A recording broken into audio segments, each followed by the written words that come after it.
Has Detroit leaders taking action tonight. So a toddler is among 6 young people shot in the city just this weekend, and now police are rolling out what they're calling the toughest curfew crackdown in Detroit's history.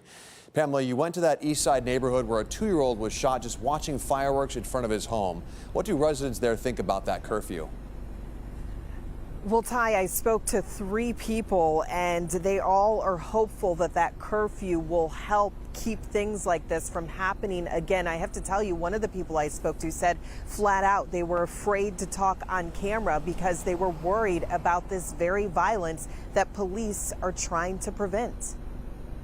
The enforcement of curfew citywide and stepping that up can definitely save lives. Over the weekend, 6 young people were shot in the city of Detroit. The youngest victim, a 2-year-old boy watching fireworks with his family outside of his Marion Street home Saturday night. The bullet came from a nearby park where a fight broke out among a large gathering of teens. 22 shell casings were in the park where they were, from multiple guns. They arrested people for curfew violations as young as 14 years old. It is not an isolated incident. There have been a total of 20 shootings involving minors in the city over the past month alone, the majority of them happening after curfew. We are going to do a level of curfew enforcement this city has not seen before. Mayor Mike Duggan has authorized police overtime so that these mobile field enforcement units can stay out until 5 a.m. or later to round up groups of minors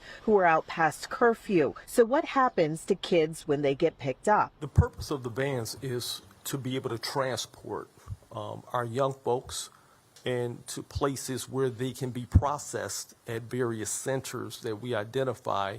And then we'll call their parents, and when their parents arrive to pick them up, that's when they'll be issued a parental responsibility citation. Parents will be fined. Mayor Mike Duggan is calling on City Council to up the penalty for first and second offenses from $75 and $100 to $250 and $500.